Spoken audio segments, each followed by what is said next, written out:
The untouchable True School Sports Empire proudly presents something the boxing game's been missing. Hey, what's going on? It's your boy BT, and I came here to talk some boxing with the thousands of True School Sports subscribers. Now, I could have made this video a lot earlier, but I wanted to make sure I had my thoughts and my words in order before I talked about a matter this serious because it requires that level of seriousness. Now, before I get into the video, let me first start off by saying, first and foremost, rest in peace and may God rest his soul to the Jordanian boxer RASHED Al SWAISAT. You know, he was recently fighting at the AIBA, or the AIBA Youth World Championships. And he recently got hurt in the third round of a fight. Was taken to the hospital to get some brain surgery done. The brain surgery was unsuccessful. And RASHED, unfortunately, is no longer with us. And he has now become another fighter on the long list of people who have become casualties of the sport of boxing. And, you know, I never like making these videos. I never like talking about fighters who actually die in the ring. But I make these videos because it is a great reminder, not just to people that watch my channel, boxing fans, but also myself, that this sport is not a game. This sport is life and death. These fighters literally put their lives on the line. And it's a reminder to myself that when I get amped up and I get, you know, when I start going crazy about things that aren't going the way I like them to go in boxing, and I want to kind of disrespect fighters, it's a good reminder to me that I have to take a more humble approach, because I should know, as well as anybody who covers boxing on YouTube, that boxing is serious business. You know, I never fought or competed, but I sparred enough to know, you know, just how dangerous it is in there. So with that being said, you never like to see this. You know, you never like to see anybody get added to the list of fallen warriors. You know, guys like Patrick Day, rest in peace to him. Guys like Maxime Dadashev, rest in peace to him. And the list goes on and on and on.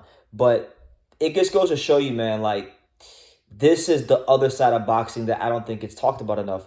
You know, a lot of times when people say they want to box, they want all the glory, they want the world titles, they want the endorsement deals, they want all the fruits of their labor to come. And you know, so few fighters get to experience making a healthy living in boxing. There's so many boxers in the world, but only maybe the top 1 to 2% will ever see a significant living in the sport of boxing. So with that being said, you know, you got to respect these fighters, because every fighter is up against it when they turn pro. Every fighter, whether they're the experienced amateurs or they didn't have any amateur background, they're up against it, because so many fighters throughout the whole history of boxing have walked into that ring only to have their hopes, dreams, and everything they ever wished for crushed, not just in front of their own eyes, but in front of the eyes of the world.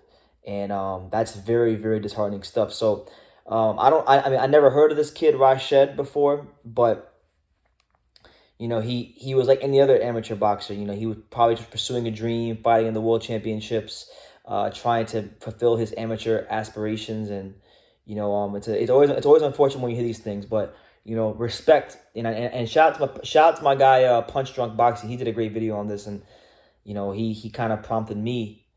By watching this video, I was prompted to make this video myself. You know, he said it best, man. He always says it best. These are our modern day warriors and gladiators, and we must respect them. All levels of boxing. That doesn't mean you gotta be a fan of every fighter. You know, you don't gotta be a fan of fighters you don't like. You don't have to be a fan of every style, but respect the level they got to. It doesn't matter if it's the world championship level, the world class level, British level, European level, domestic American level, intercontinental level of boxing. It doesn't matter. Just have that respect for these fighters, because in most cases, when we see these fighters on TV and we learn who their names are, by the time we learn who their names are, by the time we find out who these fighters are, they've already put in 5, 10, 15, 20 years of boxing as an amateur, as a professional fighter who didn't get a lot of exposure. So it's important that we remind ourselves to respect these fighters. Obviously, I believe we should be balanced. I don't think we should just let them off the hook if they're not fighting certain fighters that they should be fighting. But at the same time, while you're criticizing them for ducking top competition, also still respect who they are as a fighter and the work they put in. I mean, I use a fighter that I don't like at all. You guys know I can't stand Canelo Alvarez, but I can respect his journey. This is a guy in Canelo who he turned professional from 15. You know, came from nothing.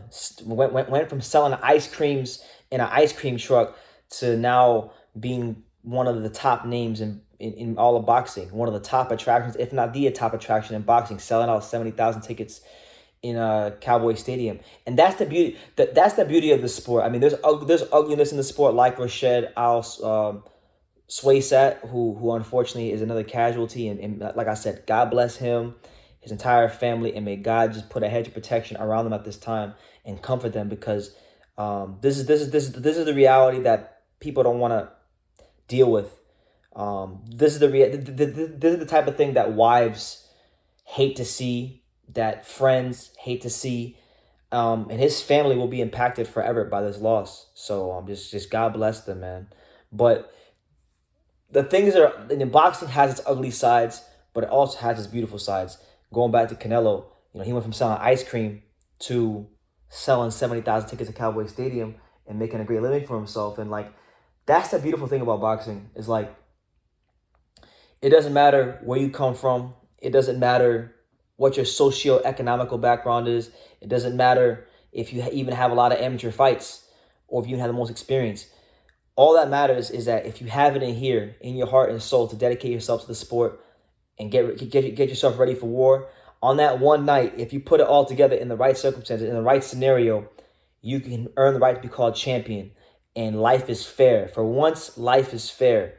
And you get a chance to really do yourself proud, do your family proud, and be a legend long after you're gone, and make a great living for yourself that in most cases, because boxing is a poor man's sport, in most cases you would have never otherwise had a chance to do. So, you know, God bless RASHED Al SWAISAT, you know, and all the amateur fighters that risk their lives, all the professional fighters that risk their lives, and even people like myself, like even anybody that just goes to the gym to spar, to stay in shape, and to just get that little kick of adrenaline that the sport can give you.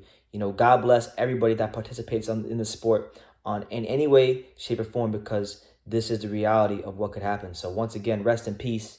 God bless to the Jordanian warrior, RASHED Al SWAISAT. Much love, brother, and may you rest in peace.